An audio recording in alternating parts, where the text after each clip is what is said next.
Have you ever felt like your body changed and nobody gave you a reason why? Maybe your cycle became unpredictable. Your energy disappeared. The bloating wouldn't go away. Your weight started changing, or you kept hearing everything looks normal. But deep down, you knew something wasn't right. Here's what most women are never told: their symptoms aren't just interruptions, they're communication. Your body keeps receipts of what your life has required from it: stress, inflammation, hormonal shifts, the foods you eat, the rest you don't get, the rest you don't get. The rest you don't get. I just needed to make sure y'all understood that in the years of pushing through.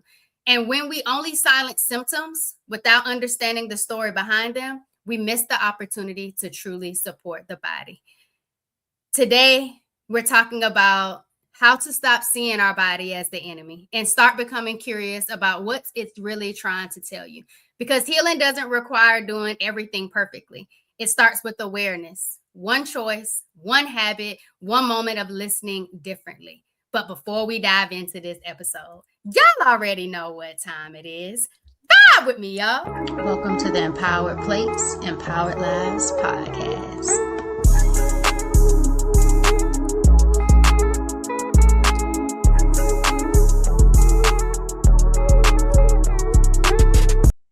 Y'all, welcome back to another episode of the Empowered Plates, Empowered Lives podcast. It's your healthy habits and lifestyle coach, Jovonnie, helping women uncover the hidden patterns contributing to pain, fatigue, inflammation, and survival mode so they can rebuild their trust with their body again. And today's guest is Christine Horton. After navigating her own PCOS, polycystic ovarian syndrome journey from her teenage years into adulthood, Christine turned her personal experience into a mission to help women feel heard, educated, and empowered.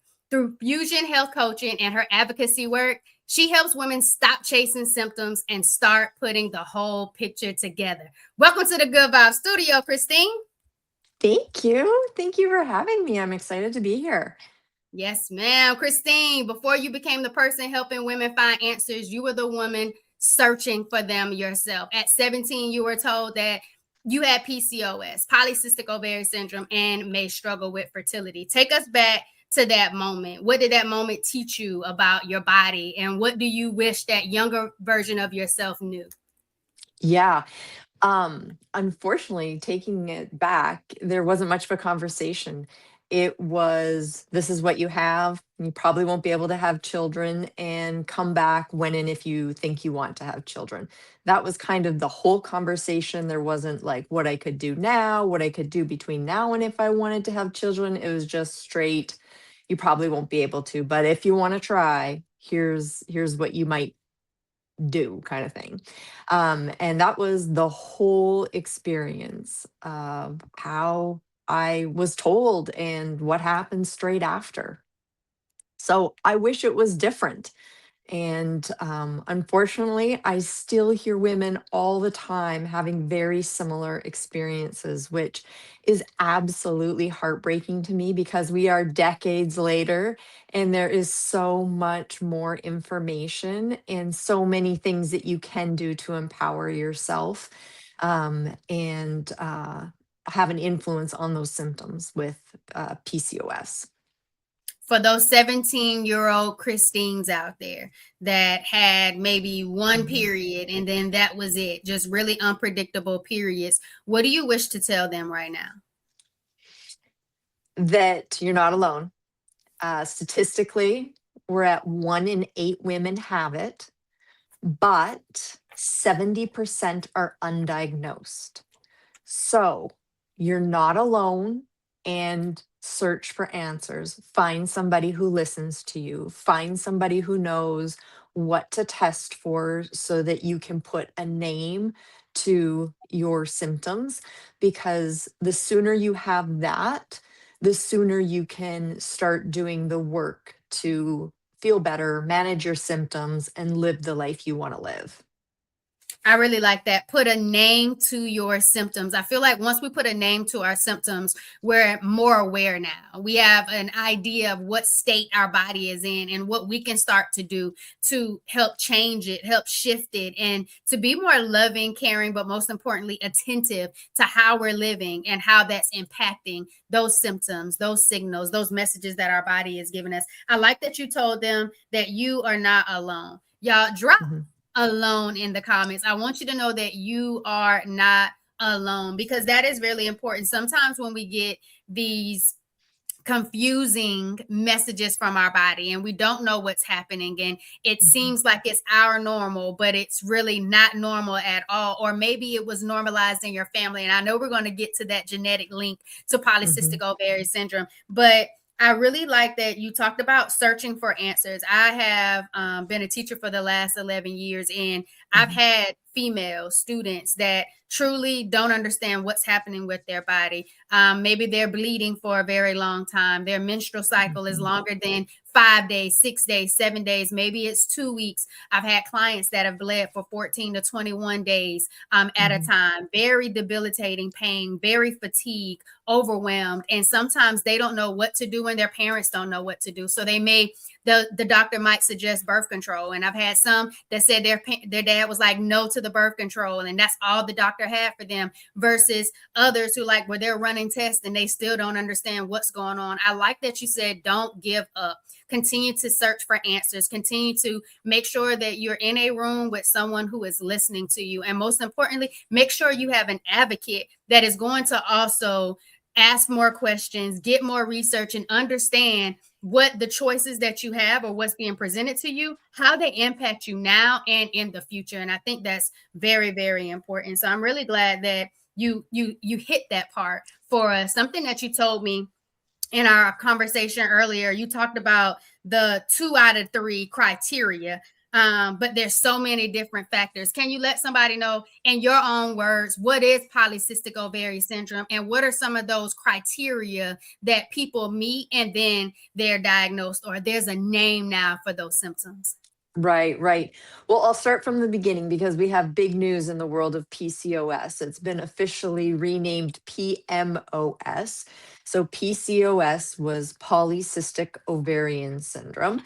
With the rename that happened in May 2026, it's now polyendocrine metabolic ovarian syndrome.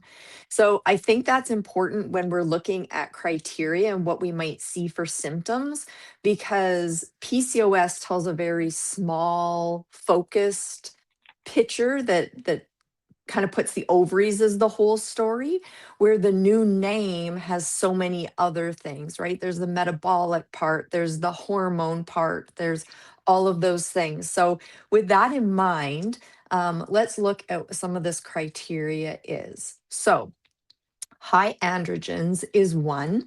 They can do tests to see what your androgen levels slash testosterone level is, or it can be just what you're presenting. So excessive hair growth might be one of them. It might be acne. It's very specific with the acne. You know, it's not like a surface acne, it's like a deep acne. So those are just a couple of the things that you might see if you had high androgens, although there's many more. So that's one criteria. The second criteria is that you have irregular periods. So longer than 35 days, less than 8 periods per year.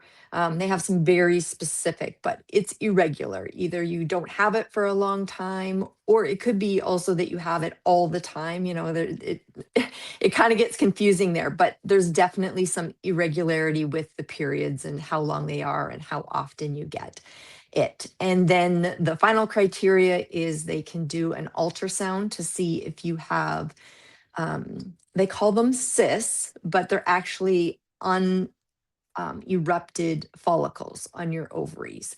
So there is such a thing as ovarian cysts, but when they're looking at the ultrasound, they're looking for this classic presentation, they call it, of PMOS or PCOS, and it looks like little clusters kind of around the ovaries. Or they can now do a blood test as well to test the AMH levels to see if they're high. So it's kind of an either or. So this is what can make it difficult for diagnosis, because you need two out of the three, but there's different things you can test to get a positive or a negative on one symptom, right? So we'll look at androgens, for example, high androgens. So you can have your testosterone or your androgen level tested with a blood test, or if you can see clinical signs of it, like that excessive hair growth. So that's where a lot of confusion comes, in that you can have many women talking about totally different things and they all end up having the same condition.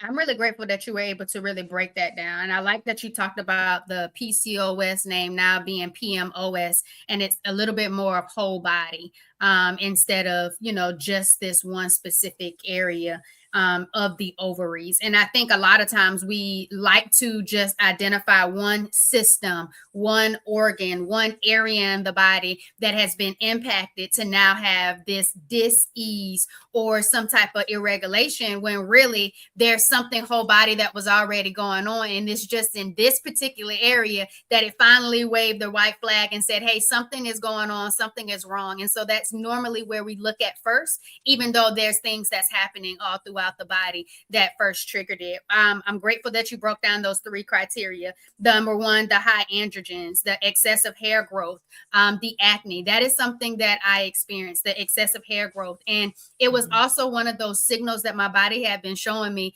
ever since I was probably in middle school, high school. And I'm gonna say by high school level, because I started to get that mustache. But my mom, my aunt, my oldest aunt, there's women in my family that had excessive hair growth, facial hair, unwanted facial hair, all on the body. And it's like, oh, well, I just chucked it up to, it just runs in my family. This is just how things are, Mhm. versus realizing that that's something I should speak out about or ask, is this okay? Is this normal? Is there something that may be off? The second thing was the irregular periods. And I could attest to that. I could remember back in 2007, I didn't have a period for 3 months. And, a lot of Mhm. times back in the day, people would say, oh, you're probably just stressed, or oh, you probably just ate something, or oh, you're probably just moving around. Shout out to those Mhm. athletes or those dancers or those people that are really physically active, and people just contribute that missed period or that irregular period or delayed menstrual cycle Mhm. to just activity, when there could be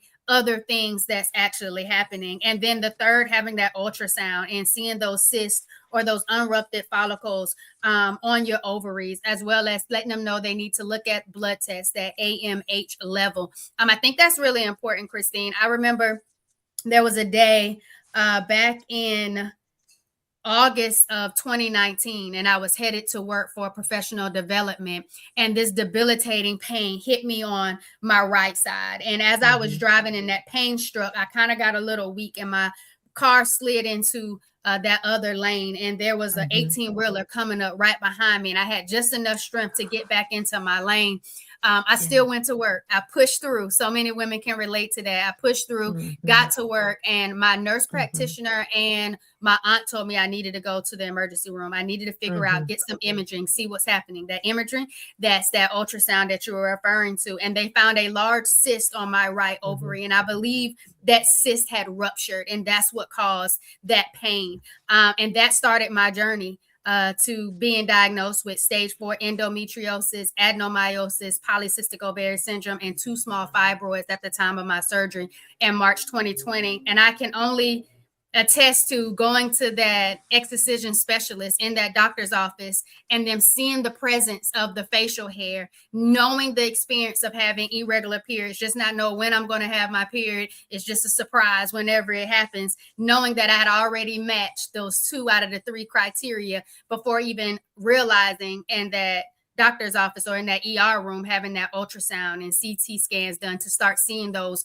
ovaries being, with the cyst and fallopian tube stuck together, and a lot of deconstruction Mhm. happening during that surgery. And I think we don't know what we don't know unless we hear more people talking about what's happening, what's not happening. Let's dive into it, because I just hit on it a little bit in my own personal story about that genetic link Tell me a little bit more about that, because I believe you said your daughters, you started to see more things in your family. Can you dive a little deeper into that?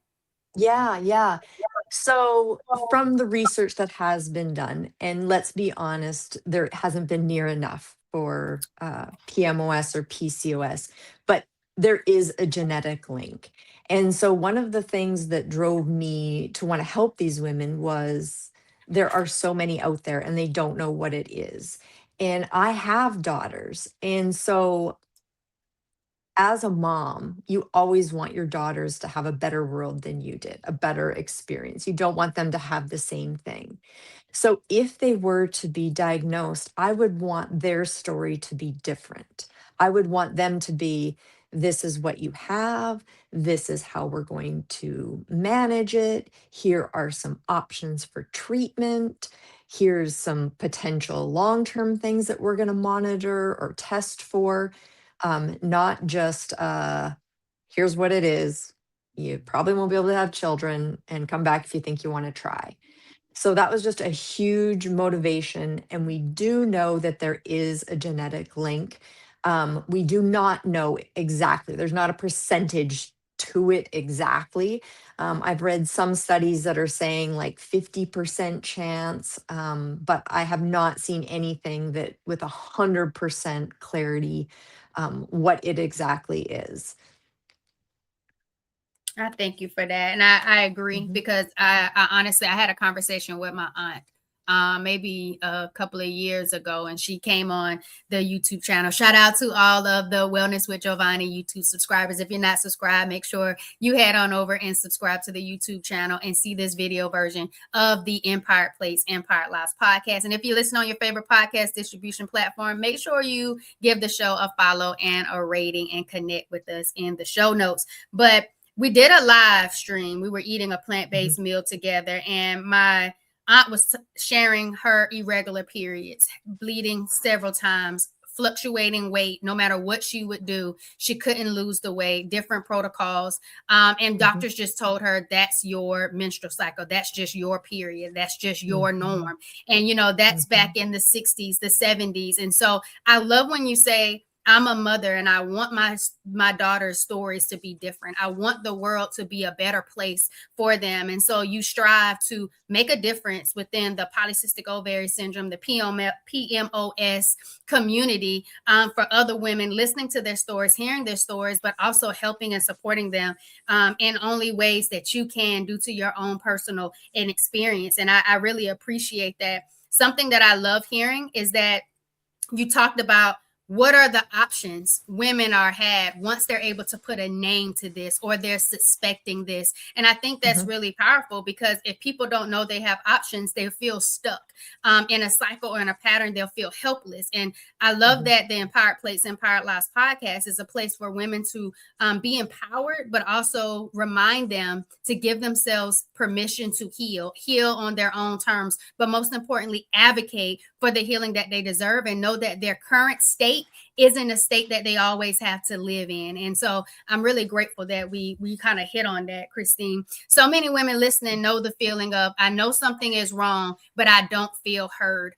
Why do you think Mhm. so many women start doubting themselves when their symptoms don't fit a simple explanation? I think it's been years and years of women doing that. I think that we get busy and we think, ah, I'll think about that later. And until it becomes a bomb in our life, we get busy taking care of other people, we get busy with careers, we get busy with significant others, we get busy with kids, we get busy helping our parents. Like there's just so many things that we get busy with. And so I always say the body whispers, and if you don't listen to the whispers, it's going to shout. And if you don't listen to the shouts, you're going to end up in a hospital, in a whatever, and an emergency situation. So your best bet with any type of disease is to manage it, and that can look different for different people and how that's done. But there are lots of things that you can do to help yourself.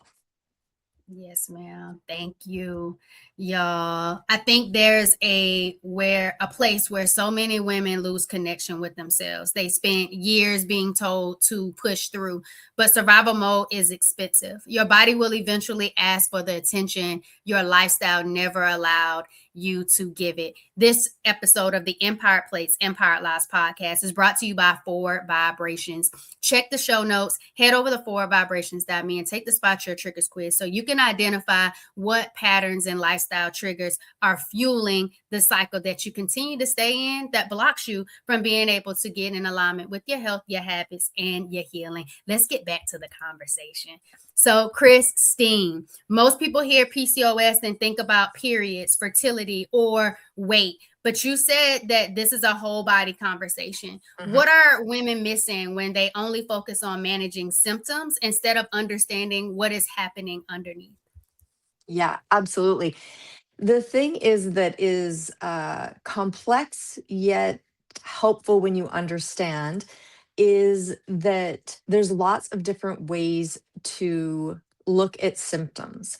So Mhm. you need to know what's bringing your symptoms on. You need to know root cause. So as a woman with PMOS, PCOS, is insulin resistance part of your story? You need to know that because it affects 70 to 80% of women with PMOS, PCOS.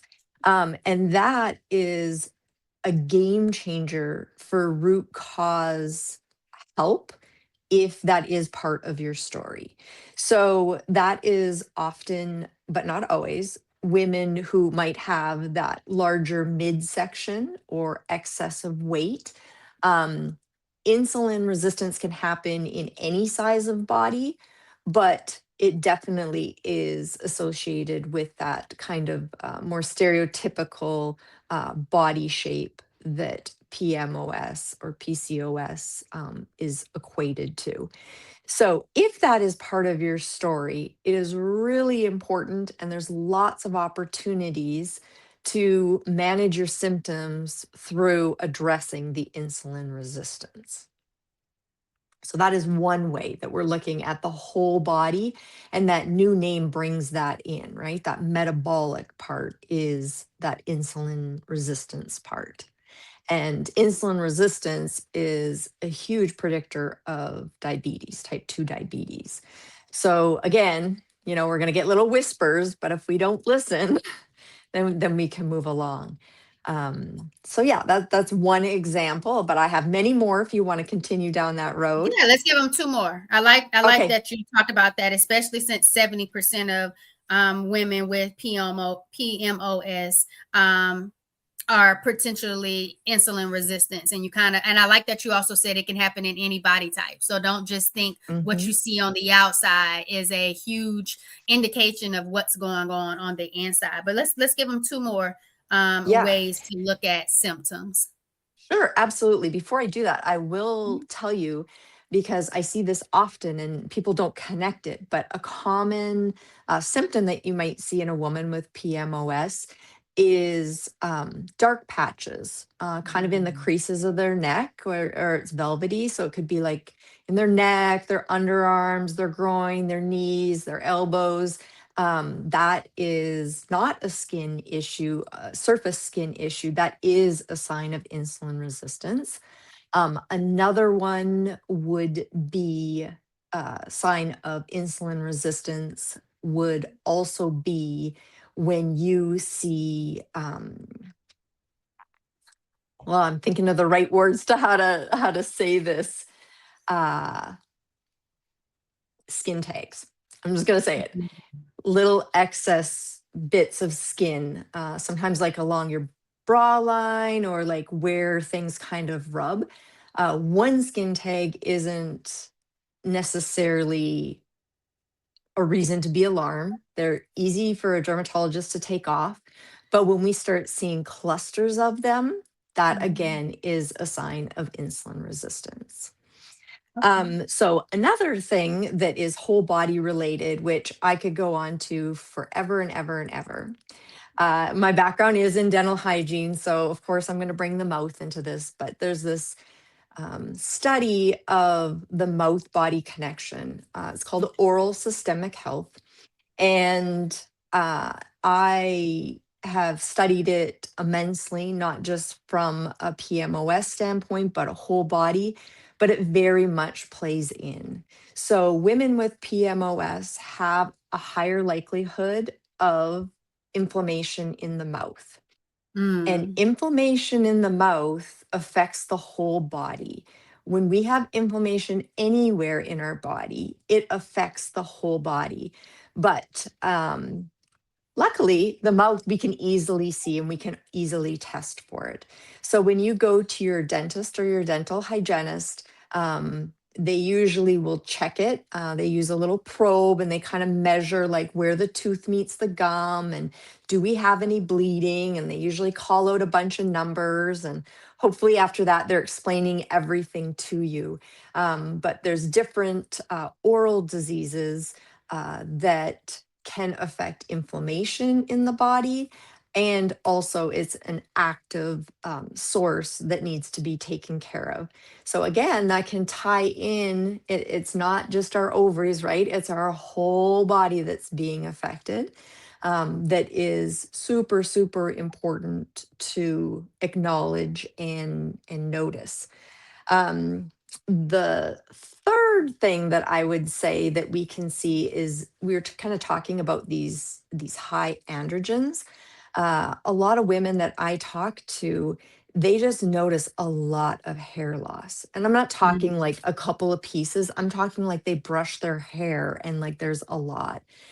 Especially they'll notice thinning of the hair like on the crown. They might have still hair here, but like up on the crown, they just notice that it's getting thinner, and that is a symptom of that high androgens. So again, it's showing up in all these different ways, and it really is whole body. It's not just ovaries. I absolutely love that. And before we go too into it, and I'm gonna recap those three. I want to talk a Yeah. little bit about the oral diseases, and I know this is your jam. You bring up Mhm. oral systemic health. Never have we talked about this on the Empire Plates, Empire Lives podcast. What do you feel like are some of the most misconceptions about our oral systemic health?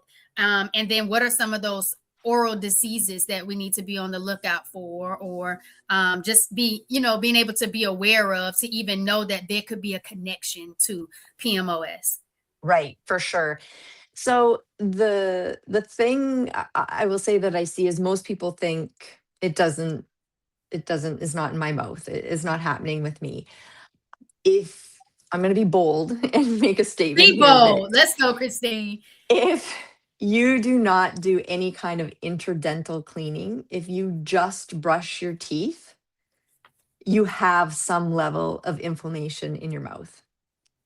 There is no toothbrush, there's no technique, there's no toothpaste, there's no product that can do all the things that need to be done.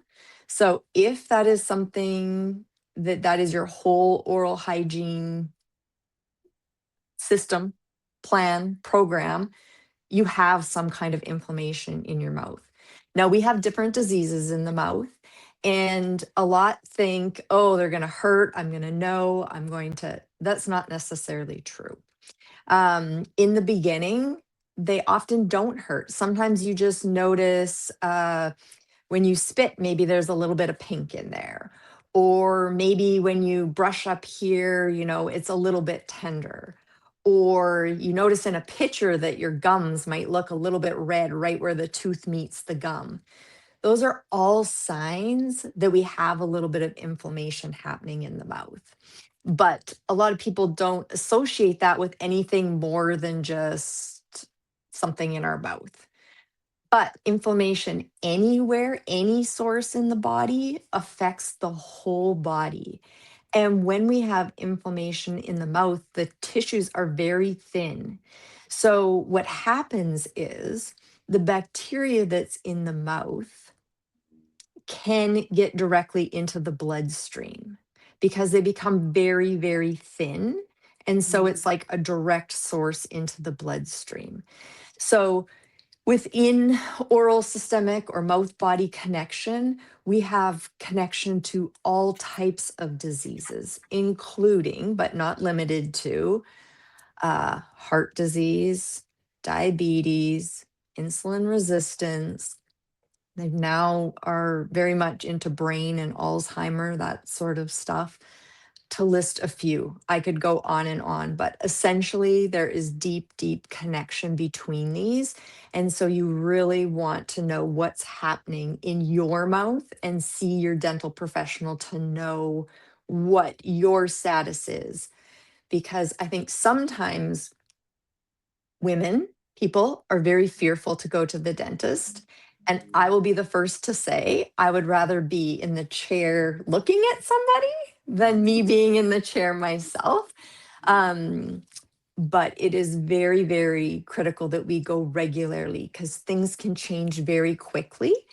And when we go through changes in our life, especially as women, we can have major hormone shifts. So even Mhm. if our home care hasn't changed, if we go through hormonal changes, we can all of a sudden have issues in the mouth that we didn't have before. So they're not directly tied to, how well we're taking care of our gums or our teeth.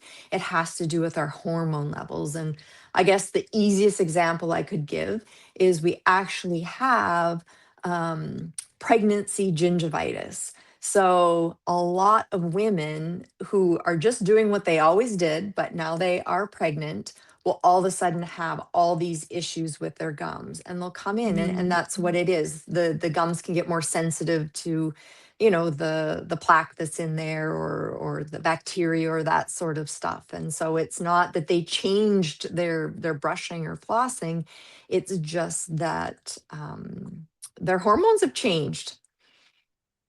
Yes, I like that.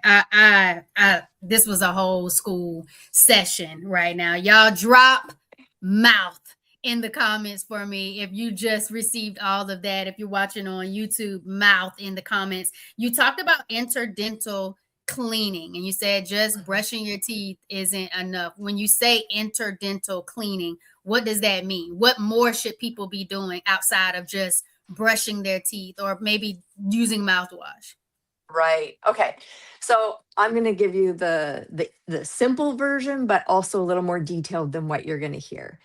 So as a hygienist, when you come in and I am checking the health of your teeth and your gums and where your tooth attaches to the gums, I am measuring every tooth in 6 different places. So we have multiple spots where we're checking. So I'm going to make it simple. We have the cheek side of the tooth, we have the tongue side, and then we have where it meets the other teeth, and then we have the biting surface. Mhm. And so when you brush, you can get the cheek side, the tongue side, and where you chew your food. But where it touches the other teeth, no bristle is small enough, big enough, good enough to get in there. So you need whatever method you choose, and you can decide with your dentist what is most appropriate for you. Um, Floss, water picks, interdental cleaners. There's lots of options, but you need something going in between those teeth to really be cleaning them properly and not have inflammation. I think that's fair enough. That's good. So if you're Yeah. you're brushing your teeth, you're potentially using mouthwash, don't forget to floss or use some water. Did you say water It's a water pick, they pick? call it. It's kind of it's a special thing that you buy, and it kind of like it goes in between the teeth, and Gotcha. there's different various, but there's different variants of all these different things, and that's why it's really specific to your dentist and your dental hygienist what's best for you. Because I totally get, I have clients that were 6'5" men, and the chances of them getting their big hands in their mouth and trying to do these things was just not super easy. So sometimes we have to look at other things, but one way or another, there has to be some kind of interdental cleaning. Yes, ma'am. I really appreciate that background, y'all. So, a major theme of this podcast is helping women understand inflammation and the patterns that are contributing to it. And where should women truly begin? And we're talking about interdental cleaning because we know it ties back to the oral systemic health. And so, let's break down these top three that Christine gave us. Number one, she talked about insulin resistance, where about 70% of women who have PMOS, their root cause is somewhere near that insulin resistant aspect of PMOS. And she talked about the oral systemic health when there's inflammation in the mouth. All right, that's connected to potential oral diseases like heart disease, diabetes, insulin resistance, Alzheimer's. And then she even went in to talk about hair loss and thinning of the hair and how that is related to high androgen. So those are just three overall symptoms that she took a deep dive in to let us know. And then she reminded us about how important it is for interdental cleaning to help reduce that inflammation. Many women have tried every diet, every supplement, every fix. How can women rebuild their relationship with food and move from restriction into asking, what does my body actually need, Christine? $1 million question, but so important. Thank you for asking it. I think we need to take the focus off the scale. Often when we go to doctors, if you're in a category that's overweight or obese, that is a place that they look at because they have seen reduction in symptoms when the weight changes. But when we just focus on that, often the way we do it is in an unhealthy way, right? Mm. And if you have a metabolic piece to your story, if you have insulin resistance or diabetes, um, it is not as simple as a ratio of what comes in and what goes out, and that's how it'll work. It's much more complex. So when we focus on that, I see a lot of women who over restrict, and that actually Mm. emphasizes the whole dysfunction of the system, and so they get nowhere. And even if they do get somewhere, it's often short lived because they've done whatever crazed diet there is that's not sustainable, and it misses large pieces that then they end up with deficiencies in vitamins or minerals or those sorts of things. So, if insulin resistance is part of your story, you are better off, even though your ultimate goal might be to change your weight, to focus on managing that. Because when that happens, you will see the scale change most often. But it's done in a healthy, sustainable way, not a fad that you're going to regain or gain more because you couldn't sustain it and it was very restrictive, potentially causing imbalances or deficiencies in your vitamins and those types of things. Does that make sense?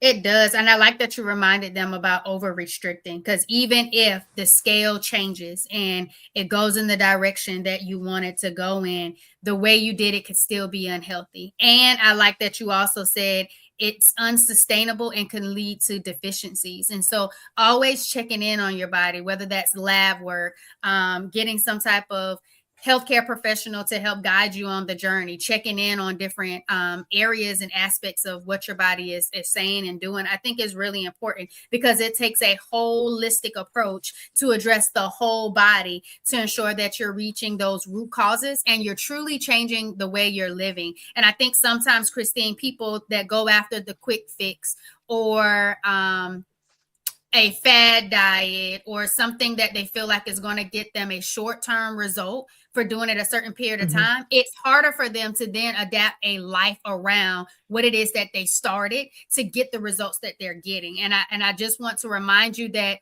it took a lifestyle to get you where you are now. And maybe you were stuck in survival mode, and the habits that you created around the way you were living. Maybe it's the pushing through pain. Maybe it's putting everybody ahead of you and you're the last resort because there's so many different roles, identities, and things that need to be accomplished before you start taking care of you. Maybe it's just you just being disconnected from your body and have no idea what you need, and how to approach it and try different things. Just don't give up. Don't give up. Don't think it has to be an all or nothing ordeal. Don't think that you need to have it all figured out within the next couple of months or the next 90 days. Something radical has to happen. Just know that you need to show up and love yourself every single day, no matter what the state looks like, the scale looks like, the labs look Mhm. like. You deserve you, your love, your care, your attention. And I like that you even brought in deficiencies, because so many people say, oh, the way you're living, you're going to be deficient in this or you're going to be deficient in that. Address deficiencies if deficiencies come up in your journey, because they just may not. Mhm. You don't know what your Mhm. body needs, because what somebody else is doing may not actually work for you. And so you need to wholeheartedly go on this journey at your own healing rhythm to do what works and best works for you, like what's in alignment with how you're living. And I just really glad that you said that. And so take the focus off the scale. Y'all drop the word scale in the comments if you're still vibing with us on this conversation, because the scale should not be the focus. You should be your focus, how you love and care for you despite it all. Many women have really wrestled with body image. You know, we have Mhm. society, we have the things people say, and we have our own, self lack of confidence and distortion sometimes. And I can attest that sometimes I don't feel my best, or I don't feel like I look my best at times. But I honestly believe that you have to love you, because you're with you every single day of this thing called life. And so I just want you to know, loving you is more important than trying to figure out everything and overhauling your entire life just to get a different result, because you're going to be with yourself a lifetime. So really just take it one step at a time. That's why this podcast is called The Empowered Plates, Empowered Lives, because it's not just about what's on the plate. It's about the relationship we create with ourselves through our own choices, because we have a choice on how we think, what we feel, what we believe, and then we go out there and behave in whatever way that is. So remember, food isn't punishment. Food is information. Food is support. Food is nourishment. You mentioned something powerful, the grief journey. People don't always talk about grieving the version of yourself before a diagnosis or before symptoms changed your life. Why is allowing yourself to process that emotional piece so important, Christine? Yeah, yeah. I will get into that, but I just wanted to touch on, as we finish up this last little talk, that women with PMOS are at much higher rates of distorted eating Mm. disorders, body dysmorphia. So, if you do have an unhealthy relationship with food, there is help for that. And please seek it out if that is part of your story. Because I know what can start out as I'm trying to lose this weight and I do this, and then you're not eating. And then, it can very quickly go down that route. So, know that you are more prone to that, and that just like any other part of this disease, there is help out there, and please seek that out for yourself if that is something that you need. So I just wanted to say that, but we can move on to, yeah, the grief journey. So anytime you get a diagnosis, there are many stages, and every woman is going to feel different. It might be you don't believe it's real. It might be you Mhm. think you got misdiagnosed. You might be mad. You might be sad. You might be angry. You might be complacent, like you just don't care, like whatever. It's just one more thing. There are so many faces to when you get a diagnosis, and there's no right or wrong. And most women will jump through many of them and go back and then come to it. What you want in the end is to come to the realization that this is part of your story. It's Mm. not the end of your story. It gives you information so you can change your story. And sometimes that takes time. So when we look at coaching, we have to know where you're at. And you can be at different points for different things, right? When we look at somebody wanting to make changes, let's say lifestyle changes, because it does not matter whether you're on medications, whether you're taking supplements or not. Um, Lifestyle changes help everything. And you have the power, and only you have the power to make lifestyle changes. But you need to be in a place where you are ready to do that. And there's so many. What I find when I work with women is that sometimes they have sacred ones that they're like, I'm not touching that. Like, I need my whatever coffee. And like, no, we're not even talking about that. But there's other parts where they're like, no, this I've been wanting to change. I just didn't know how. Let's talk about that. And that can all happen while you're still in your grief journey. It can happen when you have finally accepted your diagnosis. But again, it's normal for everyone to know that this happens and that you're not alone. I think one really powerful thing with PCOS is that this is a marathon. This is not a sprint. I wish that there was one product, pill, patch, diet, exercise, whatever it is, that there was one. And if you did it, ta da, it's gone and you never have to think about it again. And that's what social media sometimes wants us to believe. But unfortunately, that is not true. This is a lifelong condition.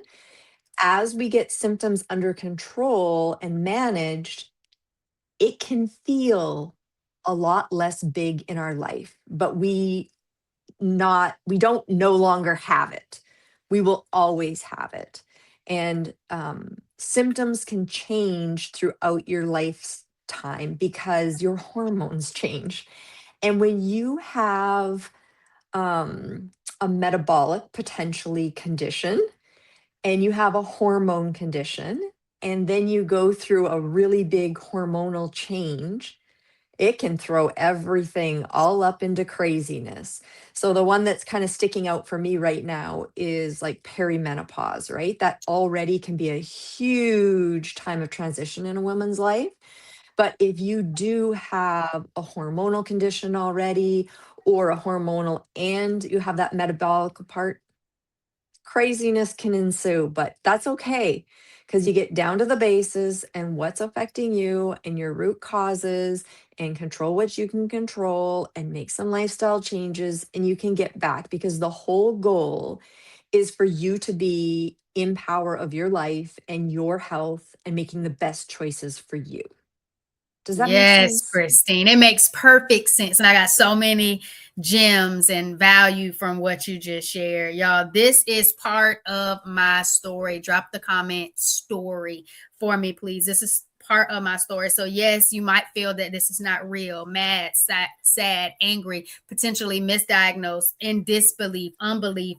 But just remembering that this is part of your story is really important. I also like that you said lifestyle changes help everything. So while you might be pinpointing one aspect of your life that you really want to see a change or a shift, lifestyle changes really truly help everything, and it gives you that holistic whole body approach to really allowing yourself to live. Something that was also big for me was, I like that you said this begins to get a lot less big. Initially getting 4 diagnoses at one time, not knowing what any Mhm. of those diagnoses are, and maybe only hearing of one: fibroids out of my 4, endometriosis, adenomyosis, polycystic ovarian syndrome, now PMOS and fibroids I didn't know what was going on. I had to look it up, needed to understand what was that root cause. And a lot of those things in common was inflammation. And then it was looking at where could this inflammation be coming from? What drives, what fuels inflammation? Where in my life are there inflammation triggers? Again, y'all check the show notes to connect with us.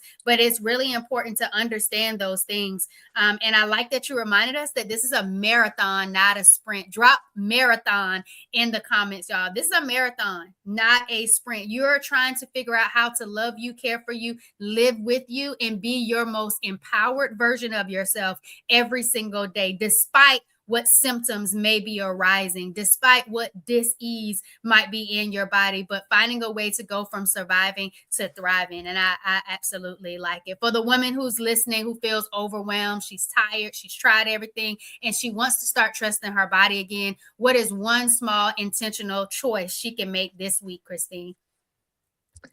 One thing that she can make that starts the cycle that you want to go is acknowledge how you feel. Because when you can say it, you can start making changes. And that can be the most powerful thing. You know, some people want to focus on one aspect of a change, but the mindset and knowing within yourself how you feel is the starting point for all those other things that you can do for you. Thank you, Christine. Acknowledge how you feel. Once you start and able to say it and say it confidently, then things will start to change in you and around you. And I'm also glad that you talked about mindset, Christine. That's what was one of my first and main pillars with changing my lifestyle after those diagnoses and really taking my power back and understanding what I wanted my healing, my journey to look like. And it was my M to the third degree healing empowerment formula: mindset, mindful eating, and movement. And all of those three pillars, I think, play a huge part when it comes to an anti-inflammatory lifestyle. So we're getting into the Vitality Sparks round. So that's quick, rapid fire response. And you're going to be filling in the blank. Are you ready? I'm ready. Here we go. The biggest misunderstanding about PCOS is? Oh, that is just about ovaries and fertility. A woman's symptoms are often trying to tell her? Look deeper. The habit that makes the biggest difference over time is? Mindfulness. More women need permission to stop? Pleasing everybody else. The first step to rebuilding trust with your body is? Listening to it and acknowledging what it's telling you. One thing every woman struggling with her health deserves to know is? You can make changes and everybody has to start somewhere. You got this. Yes. All right, Christine, let's get into our last two questions. Give some advice for the girl dads, the father figures, male role models, brothers, partners, spouses of those dealing with endometriosis, adenomyosis, polycystic ovarian syndrome, PMOS, fibroids, heavy periods, pelvic pain, fatigue, overwhelm. How can these men be a part of this healing journey for those women? Listen to what she's saying and know that it's her truth. Believe her. I love it, because I was actually going to tell you, if a woman felt like she wasn't herself in again, and what truth do you want her to walk away believing? And now you're reminding that her partner, her spouse, her father figure, uncle, role model, to just believe. And I think that's really important. If you could have a meal with any historical figure, who would it be and what would you all eat? Oh my goodness. I don't know. How can that be the toughest question? Historical figure.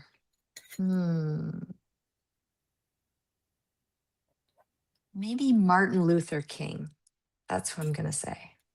Okay. And what would we eat? I don't even know that it would matter. I think I just want to pick his brain. So whatever he wanted, I'd be like, I'll just figure it out. Anything? You have no Pretty idea what you much. would want on your empowered plate with Martin Luther King while you pick his brain. Well, I would definitely want some vegetables. I would definitely want some protein, but I'm not going to be like, I need steak and potatoes. And I'd be like, what do you want? You can have what you want. I need to pick your brain here. All right, I'm with it. All right, Christine, let everybody know where they can connect with you, where they can find you, work Yeah, with sure. you. So, through my coaching, Fusion Health Coaching website, www.fusionhealthcoach.com. I am on social media pretty much everywhere. PCOS Glow Hygienist as a throwback to my hygiene. And I am always open for a conversation. Please hop on my calendar. I would love to hear how I could be of assistance to you. I do want you to know you're not alone. I am always willing. My email's open, my calendar is open. And if you don't mind, I'm just going to give just a little bit for my PCOS AA. So I am the advocacy and programs co-director for that. And so if you are looking for resources for PMOS, PCOS, they are a great source. Everything that they have on their website has been vetted by our medical team. So their website is www.pcosaa.org. If you are looking for support, we do run I and Faith do run a monthly support group for PCOS Awareness Association, and that is the second Wednesday of every month. It's virtually, so you can join from anywhere, and the sign up is on their website. And then finally, we have PCOS Awareness Month coming in September. And the PCOS Awareness Association always does a conference. This year it is virtual, so it's PCOS Con is what it's called, and it is on September 26th. Tickets are available on the website pcoscon.org, and we would love to connect because this being a marathon and not a sprint, you need your sisters to help you out. You need people in your life who really understand this because if they don't have it, it is so hard to really understand about this bone deep tiredness. They're like, you slept 8 hours. Why can't you just go do what you need to do? And yet you keep waking up like so tired or anxious or depressed or, dealing with all of these symptoms that are happening to your body. So you are always welcome at the support group through PCOS Awareness Association. I also run one through mine. Everything is free for the support groups. So I want that to be very well known because I know money can be a factor and I totally get that, but that doesn't mean you don't deserve support just the same. So always welcome to my personal Fusion Health Coach ones or PCOS Awareness Association, which by chance, it is tomorrow night. So if you want to come, go sign up on the website and we would love to see you there.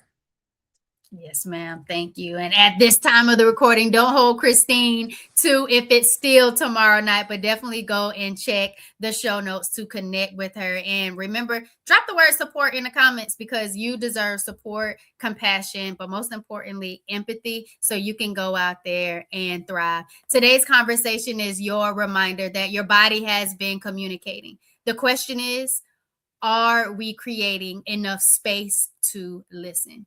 Because the goal isn't to control your body, it is to understand it. Small intentional choices matter. Your voice matters. Your experience matters.